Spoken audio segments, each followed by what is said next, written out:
We have the founder of Lean Bakes 254 in the building. Welcome, Lean. Thank you so much. Keki ziko wapi? Well, they're in the oven.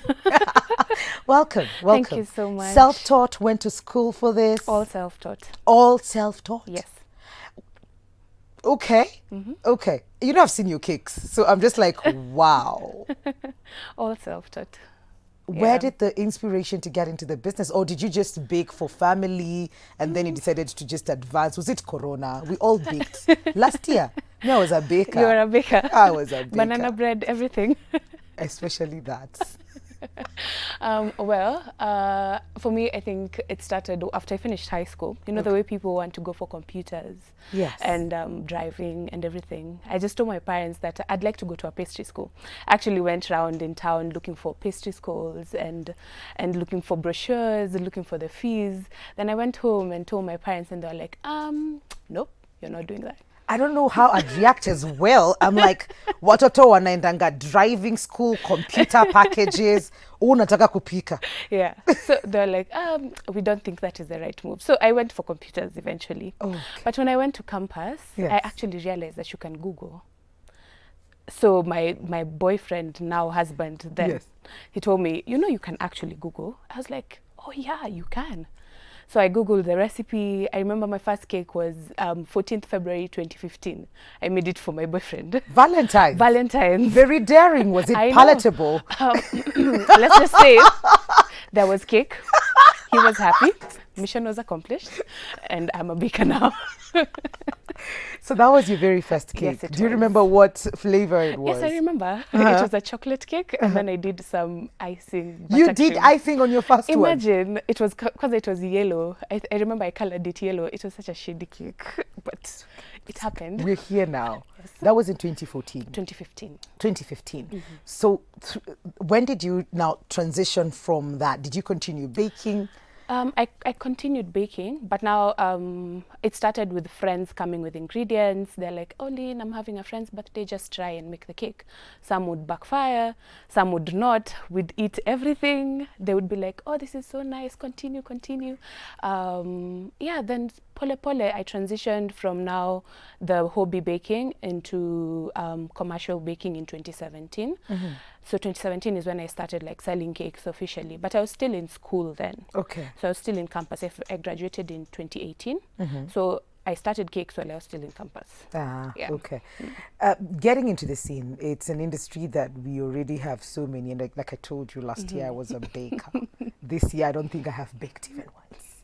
But the industry is thriving. So many people are making cakes. So what makes Lean Bakes stand out from the rest?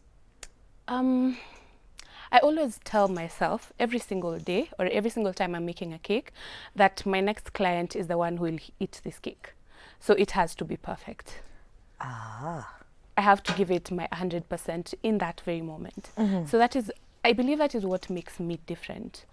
And probably right now, maybe I've evolved into my own style. Yes. There are some things I do which are unique to Lynn.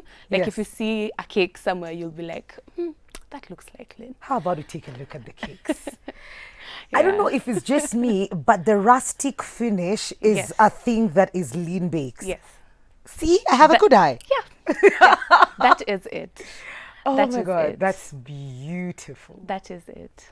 You know, there's baking. Is that a cake, really? Yes, it is, with flowers on top. On the side, it's like edible flowers or like roses? No, roses. Now this, I loved. It is so rustic. It looks unfinished, but beautiful in its unfinishedness. Look at that. Wow. Yeah. That's you. Yes. How many tires are those? 5. Yes. That is gorgeous. They're simple and beautiful and classy. I'm a very simple person, so that is what I carry to my business. Simplicity is beauty. Wow. Yeah. You can bake, but then the art bit of it is just... Oh, that was my wedding cake. You made your own cake? I did. Were you able to be like, ni kama ningeongeza kachumvi? No.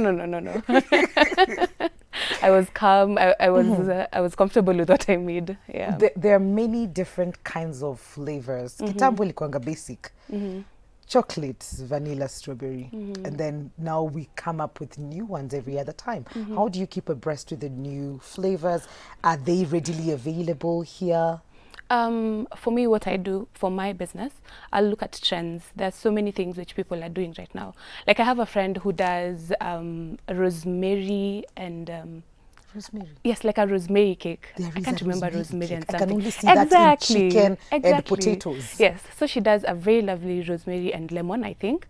And for me, every time I look at such a thing, I'm challenged to think what is the next thing people are doing. So if there is like a mango mousse cake, or like there's so many trends coming up. So what I do is maybe I'll go to the internet. Again, Google is still my friend. Google is still my friend. So I'll go to the internet, I'll pick out a recipe, perfect it until it's adaptable to Lean Speaks. Like it's something that I can take. Then I roll with it. What's the weird is because no other word is coming to my head right now, Lynn.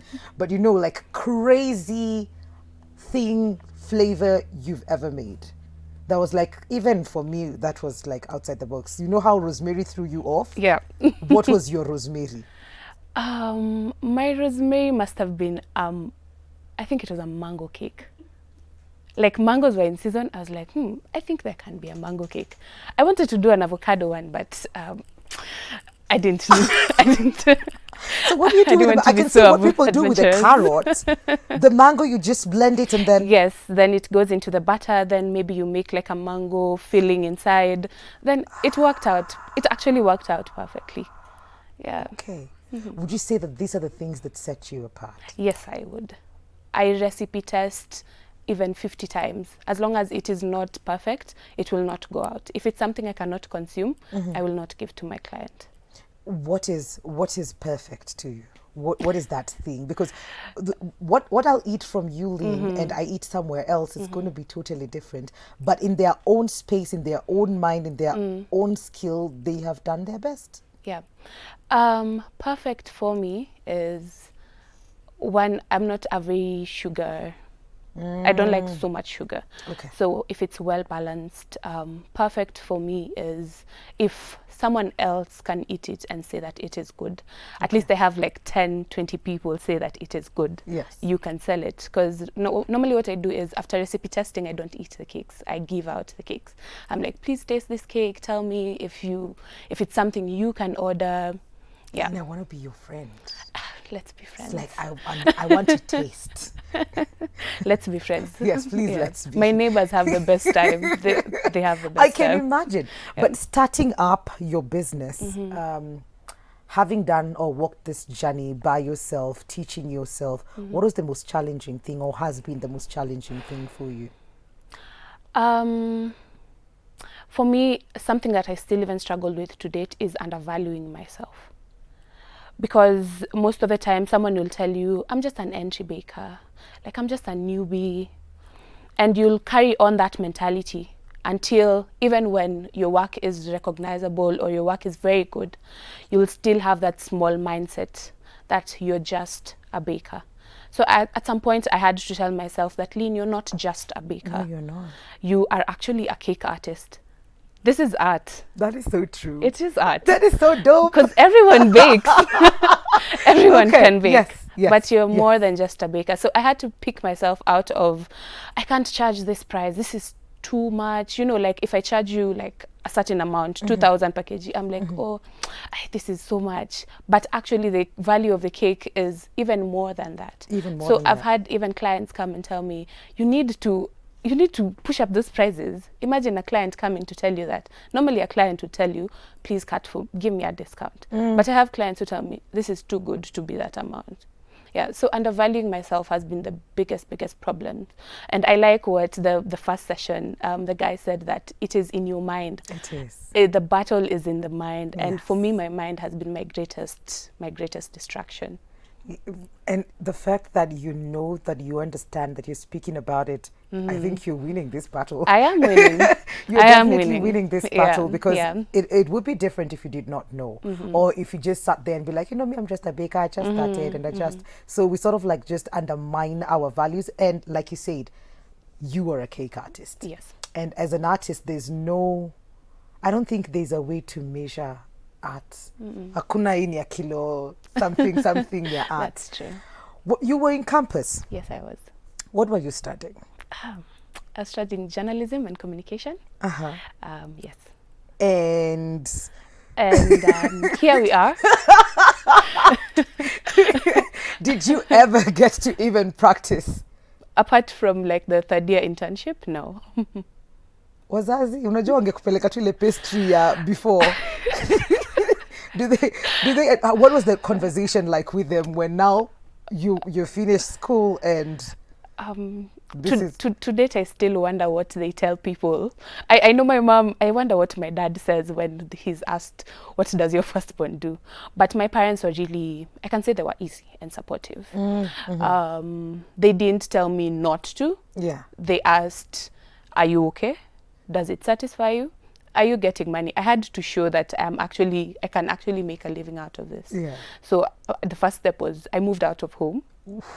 Yes, my dad was worried. My dad was worried. He told me that he had set aside money for my rent. Are you? Oh no! Wow. Just in case, like he was my fallback plan. Yeah, but I managed. Oh, I think that's the sweetest. Yeah. I think that's the sweetest. People are getting into the scene, going on Google, going on YouTube and learning how to do this. For anybody to start or get into the journey, what would be like maybe 5 or whatever number of things that they need to have to be able to just start as a basic?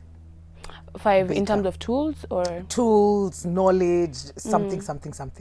I mean, I'll tell you about a cake I called Frankenstein. No, after you tell us the things. So, I think the first thing is learn your basics from your ingredients. Know the different types of icings, the different types of flours, what you can do. Learn the basics. So the basics will form the foundation. Like the foundation will be stronger the stronger your basics are. So learn how to make a simple vanilla. Learn how to, and again, pastry is so wide. It doesn't have to just be cakes. For me, I chose to personally focus on cakes. But there are so many things you can do in the pastry world. So learn what you want. So learn your basics, then find out what you want to do. Right now, there are so many people doing cake pops, cakesicles, cake hearts. It's like I can't explain it quite well. Popsicles. Oh, cakesicles.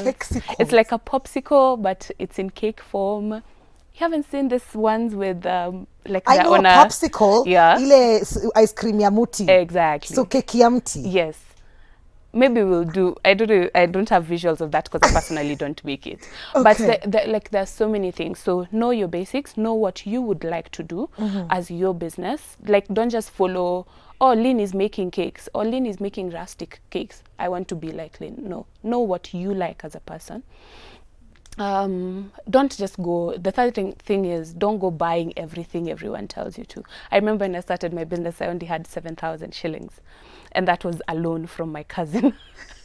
So I went and bought like 2 baking pans of ile aluminium ya jua kali. Yes, ile. No, not zile expensive. Not the bougie ones. No. So aluminium, I went and bought a hand mixer. Like just buy the basics. Don't go to like a baking shop and get everything. There's some things I bought when I was a newbie that I never even used. Okay. So ask someone to guide you in the buying of things. The 4th thing is explore. Have fun with it. Have fun with it. That is where my Frankenstein comes in. Have fun with it. Explore. Like, don't be afraid to do the crazy because you never know what can be accepted by the society. That is so true. Yeah, don't limit yourself with, I've only had a vanilla cake. You know, weddings are just fruit cakes. There's so much you can do. There's Explore. So much Let more. yourself fly. And you're the first client, so if you before you throw it out, then you get to understand kama inawaka ama haiwaka. Yes. Frankenstein. It was supposed to be a vanilla cake, but then I had raisins and I had blueberry things. those, I think the stuffings. And I had chocolate chips. I put everything in there. Everything. How was it? It was lovely. Oh, wonderful. I called it Frankenstein. Wonderful. It was just... It was everything. It was everything. It was tasty. I did not die. Thank God you're here. Thank God I'm here. But that's the thing. Yeah. That with that, then you know what to remove, what to add, how to, keep afloat. When it comes to pricing, like you mentioned, and how you'd think maybe this amount of money ni kidogo ama ingine ni mingi, how do you now standardize? Kuangalia what is in the market? How did you get into that space of knowing I can charge this much kuanzisha and nimefika mahali fulani, I need to take it a notch higher? So for me, when I started out, I think my price package was like 1,000 or package. Yes. Ooh. Yes, 1,000. And by that time we were in campus. I was like, oh, these are just students, there's no way someone will get a lot of money like to pay for a cake.